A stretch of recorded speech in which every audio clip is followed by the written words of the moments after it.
رقص گفتگو میں آداب۔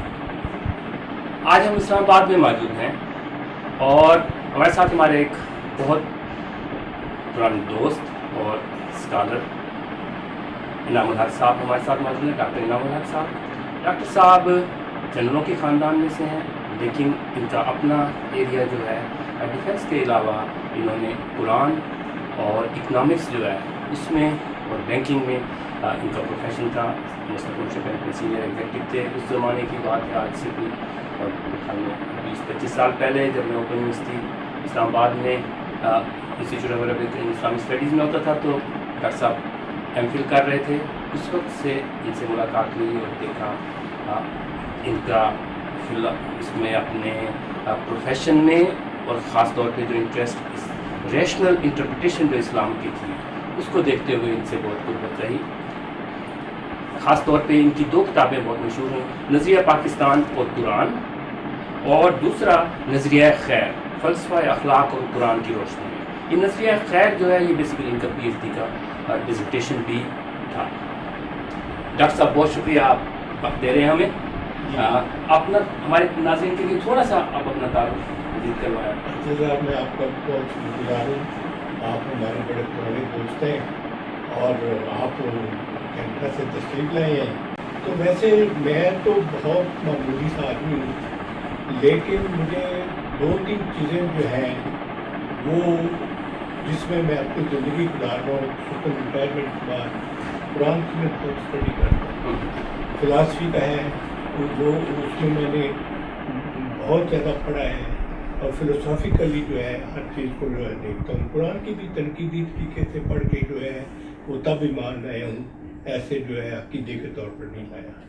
تو اس لیے میں ویسے تو میں نے گورنمنٹ کالج لاہور سے 1960 میں گریجویشن کی تھی، پھر اس کے بعد میں بینک میں چلا گیا، بینک ایگزیکٹو وائس پریزیڈنٹ رہا یہاں اسلام آباد میں ہی بہت دیر تک رہا۔ پھر میں ریٹائرمنٹ کے بعد ہر قسم کی جو ہے دنیاوی ایکٹیویٹی چھوڑ کے تو اب صرف پڑھتا رہتا ہوں یا لکھتا رہتا ہوں یا بولتا رہتا ہوں۔ یہ فیس بک وغیرہ میں میری پوسٹیں آتی رہتی ہیں، لوگ بڑی قبول کرتے ہیں اور اچھی زندگی گزار رہا ہوں۔ جو بھی ہوتا ہے قرآن کی اسٹڈی کے لیے، وہ جو مجھ سے بن پڑتا ہے اس کے لیے میں ایم اے بھی اسلامک اسٹڈی میں کیا، نوکری کے دوران جب کہ میں ایگزیکٹو وائس پریزیڈنٹ تھا اسی دوران کیا، اور پھر میں نے فیلڈ کی میں رہتے ہوئے ہی ایم اے کیا، پھر ایم فل کیا، پھر پی ایچ ڈی کی۔ پھر میں 73 سال کی عمر میں نے لا کالج میں بھی داخلے لے لیے، کیونکہ لا کی بڑی ضرورت تھی۔ جب تک قرآن کو سمجھ نہ ہو تو میں نے سمجھنے کا طریقہ یہ رکھا ہے کہ جس طریقے سے ہم کالجوں میں پڑھتے ہیں، جو طریقہ کار ہے، جو منطق کی تحقیق کی اور جس انداز سے بھی جو وہ پڑھاتے ہیں علمی، تو وہ انداز جو ہے وہ سارے اصول جو ہے ڈسکور تو آدمی نے کی ہیں۔ اب منطق جو ہے ارسطو کا تو ملکیت نہیں ہے، وہ تو اس نے ڈسکور کی ہیں، بنائے تو قانون سارے خدا نے ہوتے ہیں۔ تو یہ تو عالمگیر قانون ہوتے ہیں جو کہ انسان ڈسکور کرتا ہے، قانون بنا نہیں سکتا وہ۔ تو یہ سارے اس بات کو ہم جو بھی کہہ سکتے ہیں کہ انسان سچائی کو یا ٹروتھ کو ڈسکور کرتا ہے، وہ موجود ہوتے ہیں۔ وہ کس طریقے سے ٹروتھ کرتے ہیں وہ دیا ہوا ہے۔ قرآن جو ہے اس کو کہتے ہیں الحق ہے۔ پھر الحق کی تعریف یہ ہے کہ الحق وہ ہے کہ جو آپ بات کرتے ہیں کہ وہ نتیجے کے طور پر محسوس انداز میں آپ کے سامنے آ جائے، تو اس کو الحق کہتے ہیں۔ یہ کوئی ذہنی یا اختراع نہیں ہے یا کوئی ذہنی بحث نہیں ہے، یہ تو ایک سیدھا سادہ جو ہے وہ آپ کے جتنے واقعات جو آپ کہتے ہیں، جو کلیم کرتے ہیں، وہ آپ نے بتانے ہوتے ہیں کہ جو آپ نے کہا ہے اس کے وہ نتائج ظاہر آ جائیں، تب وہ الحق کہلاتا ہے۔ تو الحق جو ہے وہ ایک ہی ہوتا ہے، باطل تو لاکھوں ہو سکتے ہیں، اور اگر الحق میں 1,00,000% کا بھی 0.01% بھی یا کوئی بھی فریکشن کا بھی جو ہے وہ اس میں اگر وہ اس کے مطابق نتائج نہیں آتے تو سارا باطل ہو جاتا ہے۔ لیکن یہ بتائیں کہ مطلب میں ایک دنیا دار آدمی ہوں، آپ الحق کہہ رہے ہیں اور اب الحق ایک ہوتا ہے۔ ہمارے پاس 72 تو وہ حدیث والے ہیں، اس کے علاوہ پتہ نہیں کتنے اسکول آف تھاٹ یا فرقے ہیں۔ ہم اسلام کی بات کرتے ہیں، اگر انسانیت کی بات کریں تو اس میں اور سوچیں بھی ہیں۔ تو اور جو خطرناک بات ہے، سوچ کا اختلاف یا مسلک کا اختلاف کوئی مسئلہ نہیں ہے، مختلف لوگ سوچتے ہیں، اس میں اختلاف ہو سکتا ہے، لیکن یہ گردنیں کاٹنے تک ہم آ جاتے ہیں، اور یہ ہماری 1400 سال کی تاریخ بھی ہے۔ تو وہ حق جو ہے وہ کیوں اس طرح حق سے ڈیریل کر رہا ہے ہمارے لوگوں کو؟ بڑی اچھی بات کی آپ نے۔ الحق کی جب میں بات کرتا ہوں، میں یہ قرآن کا کہہ رہا ہوں کہ قرآن الحق ہے، یہ نامی کتاب ہے، اللہ کی کتاب۔ وہ بھی تو قرآن کی بات کرتے ہیں سارے جو لڑ رہے قرآن ہیں، کی بات کرتے ہیں لیکن آمیزش کر دیتے ہیں۔ اگر آپ آمیزش نہ کریں قرآن کو قرآن سے، بلکہ لکھا ہوا ہے کہ یہ اگر جو ہے افلا یتدبرون القرآن، کیا تم قرآن پہ غور نہیں کرتے؟ اگر یہ قرآن جو ہے خدا کی کتاب نہ ہوتی تو آپ اس میں لاکھوں اختلافات پاتے ہیں۔ وہ تو خود کلیم کر رہا ہے کہ یہ خدا کی کتاب ہونے کا جو ہے ثبوت اس کا یہ ہے کہ اگر آپ تدبر کریں گے تو آپ کو کہیں بھی الحق سے جو ہے وہ ادھر ادھر جو ہے ہٹتی ہوئی کوئی چیز نظر نہیں آئے گی۔ اگر ہے تو یا پھر خدا کلیم غلط کر رہے ہیں یا پھر ہم غلط سمجھ رہے ہیں۔ ٹھیک ہے، مطلب آپ یہ کہہ رہے ہیں کہ یہ تو حق ہے، ہمیں سمجھنے میں بھی غلطی ہو سکتی ہے، اور کچھ لوگ اپنے مفادات کے لیے غلط سمجھا بھی رہے ہیں، ایسا بھی ہوگا۔ ٹھیک ہے، زن ہے، ہم تو زن کی بات کرتے ہیں نا۔ الحق جو ہے، الحق تو یہ ہے نا کہ 100% مطلب ذرا سی بھی امیزش ہو جائے، جیسے میں کہتا ہوں کہ یہ ناقابل تقسیم ہے، یہ ایک ہی ہے، باطل جو ہے لاکھ ہو جاتی ہے۔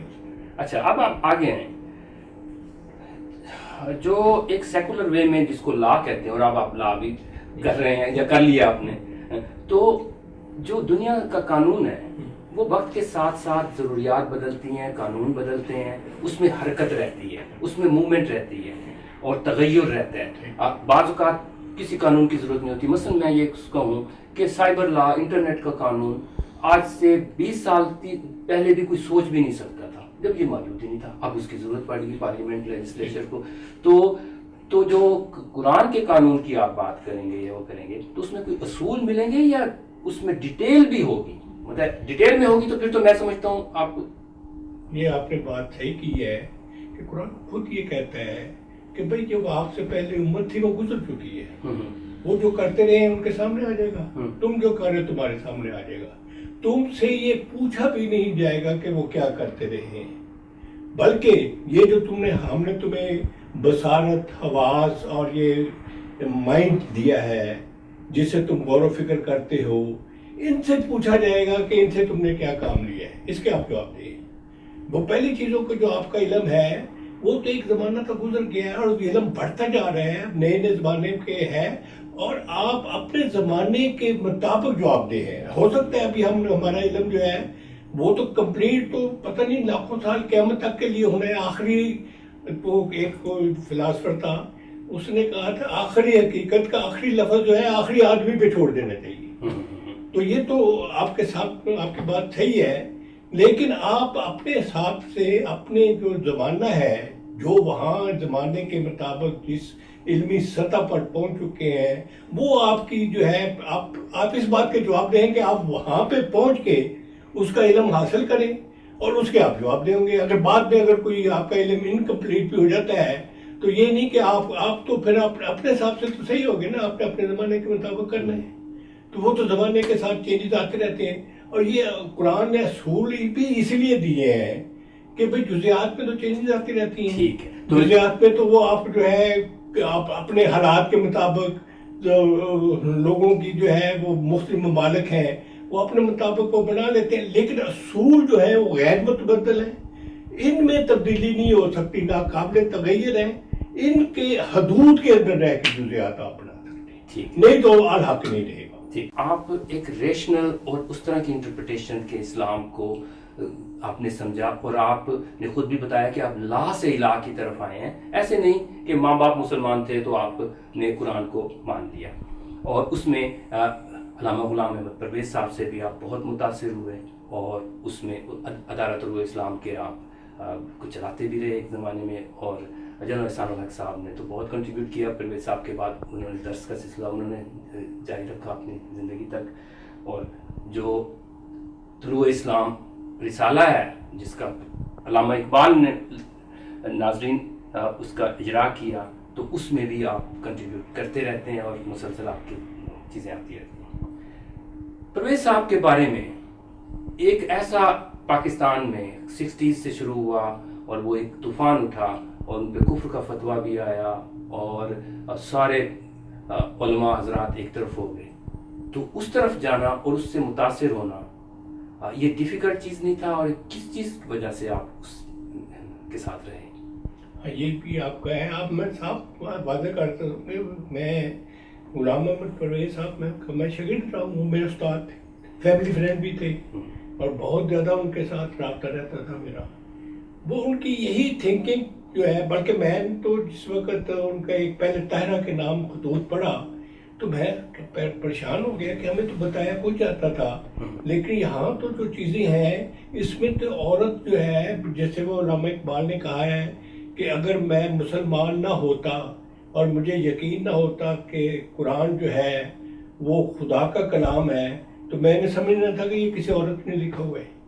اتنی اہمیت دی گئی ہے عورت کو، اور ہم کس طریقے سے سوچتے ہیں، تو اس چیز نے مجھے ان کی طرف پھر راغب کیا۔ میں گیا تو وہ ساری ان کی تھنکنگ جو تھی وہ یہی تھی کہ آپ قرآن کو جو ہے اپنی علمی سطح پر جو آپ کی ہے اس پہ، قرآن خود کہتا ہے کہ جو میری سنت رسول کو کہتا ہے، رسول تم ان کو کہہ دو کہ میری سنت یہی ہے، سبیلی جو میری یہی ہے کہ میں خود بھی غور و فکر سے، تدبر سے قرآن پہ ایمان لاتا ہوں، اور اب میری امت بھی ایسا کرتی ہے، جو میری امت اتباع کرتی ہے وہ بھی ایسا کرتی ہے۔ اگر آپ نے اپنی فکر سے ایمان نہیں لاتے تو وہ فکر اور اس کے بغیر جو ہے اپنی رضامندی سے، اور وہ تو پھر آدمی جو ہوتا ہے نا، وہ اس کو تو وہ کہتے ہیں ایسے انسان جو یہ نہیں کرتے تو وہ فلسفہ جو ہے وہ ان کو جانوروں کے مقام پہ رکھتا ہے، اور قرآن کہتا ہے یہ جانوروں سے بھی بدتر ہے۔ تو یہ تو وہ ایمان ہی نہیں ہے جس میں آپ غور و تدبر کے بعد از خود جو ہے اپنی رضامندی سے جو ہے نا نہیں لاتے، اس کا کوئی فائدہ بھی نہیں ہے اور وہ ایمان بھی نہیں ہے۔ تو جب میں نے یہ دیکھا ان کے اصولوں پہ، اور وہ ان کے متعلق آپ بات صحیح ہے کہ مکتب ملا نے جو ہے ان کا نام بہت زیادہ بدنام کیا ہے، 1000 سے زیادہ علماء کرام نے ان پہ کفر کا فتویٰ بھی لگایا ہوا ہے، لیکن مین چیز جو وہ کہتے ہیں کہ یہ منکر حدیث ہے۔ اب منکر حدیث کیسے ہوتا ہے؟ حدیث کی کتابیں یہ پڑھی گئی ہیں، ساری پڑھی گئی ہیں، وہ ان کو کوٹ بھی کرتے ہیں، ان کی جو وہ انہوں نے رسول اکرم کی سیرت پہ لکھی ہے معراج انسانیت، اور وہ حضرت عمر کے متعلق جو شاہکار رسالت لکھی ہے اس میں تو انہوں نے سینکڑوں حدیثیں کوٹ کی ہوئی ہیں۔ صرف وہ یہ کہتے ہیں کہ ایسی حدیث یا تاریخ کا جو واقعہ جو قرآن کے خلاف ہو، اور جو رسول اکرم جو تو واقعہ یہ بھی حدیث ہے کہ حضرت عائشہ نے کہا یہی تھا کہ آپ رسول اکرم کے خلاف کے متعلق مجھ سے پوچھتے ہیں، ان کا خلاف قرآن تھا، تو وہ قرآن کے خلاف تو بلکہ لکھا بھی ہے، قرآن میں لکھا بھی ہے کہ آپ اس کے خلاف جا ہی نہیں سکتے تھے۔ وہ ان کو جو جب وحی کا سلسلہ ہے تو وحی کے سلسلے میں جب ڈائریکٹ آتا ہے تو آدمی اس کے خلاف ایسے بھی نہیں جا سکتا، لیکن وہ تو پھر اگر وہ ایسی حدیث یا ایسی کوئی بات ہو جو قرآن کے خلاف ہو، اور ایسی یا جس میں رسول اکرم کی ذات اور صحابہ کرام کی ذات پہ جس کی کہ قرآن نے شہادت دی ہے کہ وہ مومنین حقہ تھے، تو وہ ان کی بات ان سے منسوب ہو سکتی ہے، ان کی بات قول رسول نہیں ہو سکتی، یہ منسوب علی قول رسول ہو سکتی ہے۔ تو وہ اس کو آپ اس پہ پرکھیں، اگر اس کے مطابق آتے ہیں تو ایک ہسٹری کی بات ہے، وہ تو ہسٹری مانتے ہیں۔ وہ تو اس کا مطلب یہ ہوا کہ حدیث کی جو ہمارے پاس مجموع ہے بیسیکلی یہ آرل ہسٹری سے کمپائل ہوئے ہیں، اور 200-250 سال کے بعد ہوئے ہیں، تو اس میں گنجائش موجود ہے کہ وہ ہسٹری آرل ہسٹری ہے، اس میں غلط صحیح کئی ہو سکتا ہے، لیکن کرائیٹیریا جو ہے وہ قرآن ہے۔ یوں ہے یہ دیکھیں، ایک تو ہسٹری ہوتی ہے نا، ایک ہوتی ہے سائنس آف ہسٹری، کو سائنس یہ ساری جو ہوتی ہے قانون شہادت ہوتا ہے نا، ہسٹری جو ہوتی ہے قانون شہادت ہوتا ہے کہ آپ نے اپنی آنکھوں سے دیکھا ہے، ایکٹ ہوتے ہوئے دیکھا ہے، آپ موجود تھے، یہ تھے۔ اگر آپ کہیں کہ میں نے کچھ سنی سنائی بات کی ہے، جیسے کہ ہم دیکھتے ہیں ہماری ہسٹری میں ہے اور وہ اتنی دیر سے آ رہی ہے، کسی نے لکھی بھی نہیں ہوئی ہے، آپ ایسی شہادت اگر جا کے عدالت میں پیش، وہی جو عدالت میں پیش کرتے ہیں وہی شہادت ہوتی ہے نا۔ آپ عدالت میں چلی گئے تو عدالت والے تو آپ کو سنیں گے ہی نہیں۔ لیکن آپ یہ بتائیں کہ حدیث میں ایسا بھی ہو سکتا ہے کہ رپورٹ صحیح ہوا ہو لیکن رسول اللہ نے یا اس زمانے کے حالات کے مطابق جزیات دی ہوں جو کہ آج کے لیے وہ امپلیمنٹ نہیں کرتی. ایسی بھی تو گنجائش ہو سکتی ہے. یہی بات ہے. آپ نے بات کی تہ تک پہنچ گئے ہیں کہ جو رسول اکرم نے جو باتیں کی تھی، اب تو سارا قرآن انہوں نے جو ہے نافذ کرتے تو ان کے پاس وقت ہی کہاں تھا.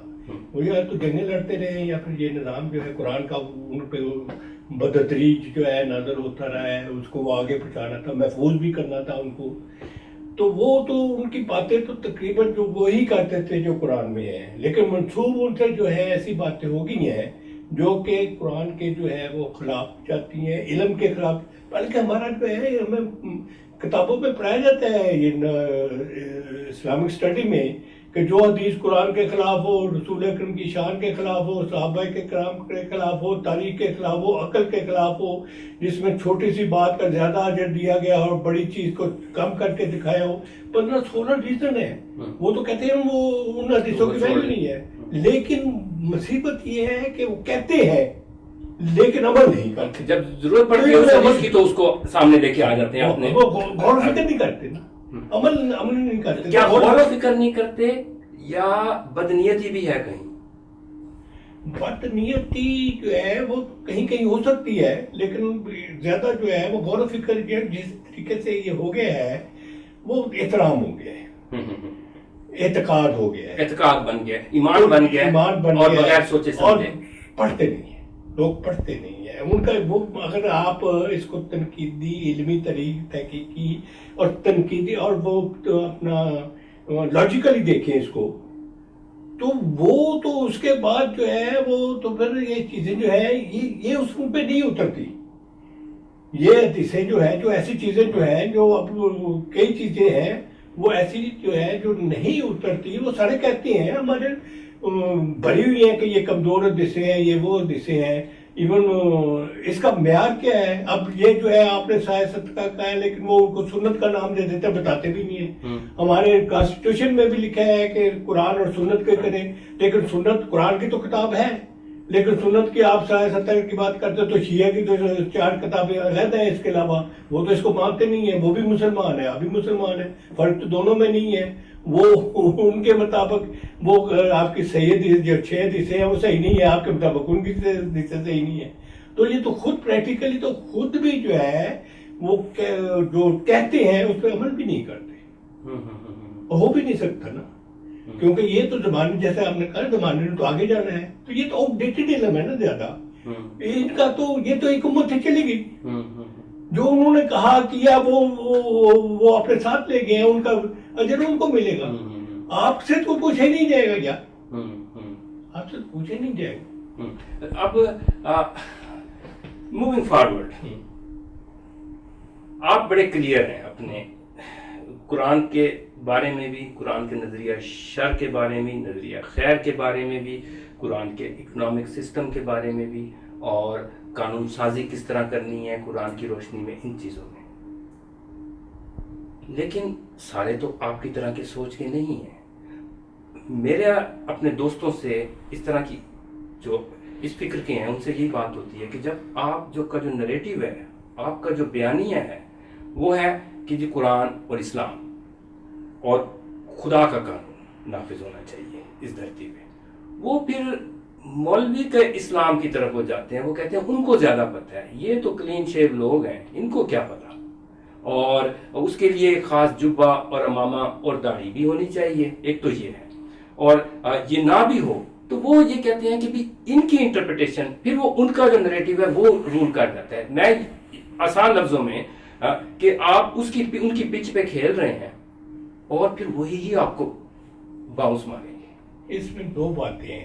آپ میری بات سمجھیں نا؟ میں سمجھ گیا ہوں بات آپ کی، اور یہ بڑا ریلیونٹ کوشچن ہے کہ بھائی اس میں جو ہے نا سب سے زیادہ جو ہوتا ہے نا وہ علامہ اقبال نے کہا ہے کہ منکر او گھر شوی منکر خیش مشو. اگر آپ خدا کے منکر ہو جاتے ہو تو خدا کو کوئی فرق نہیں پڑتا، ہو جاؤ بے شک، لیکن اپنی ذات کے منکر نہ ہو جانا. یہ ہوتا ہے اپنی ذات جو ایک کانسیپٹ دیا ہے نا قرآن نے کہ آپ کا جسم جو ہے وہ تو حیوانی جسم ہے ایک قسم کا، وہاں سے ارتقا کرتا ہوا ہے. ایک آپ جدید مخلوق اس وقت بنتے ہو جب اللہ نے آپ کے علم کی صلاحیت ودیت کر دی ہے، اور دوسرا نفخہ من روحی، روح کا مطلب قوت ہوتا ہے کہ انہیں الہاتی ڈیوائن انرجی جو آپ نے دے دی ہے، جس سے آپ خود مختار ہو گئے، جو جیسے کہ اللہ نے خود مختار ہے تو اپنی مرضی سے، تو پھر آپ کا ایک کریکٹر بن جاتا ہے، ذات بن جاتا ہے. ایسے فیصلے جو آپ اپنے علم اور اپنے خود مختار ارادے سے انتخاب کر کے کہتے ہیں، ان اعمال کو آپ کی ذات کہا جاتا ہے. ایک غیر بڑی چیز ہے، نظر نہیں آتی، لیکن یہ جتنے آپ کے اعمال ہیں وہ آپ کی ذات کا پارٹ ہوتے ہیں. تو یہ ایک، میں تو اپنے دوستوں سے کہا کرتا ہوں کہ آپ ساری چیزیں چھوڑ دیں، ایک اصول یاد رکھیں.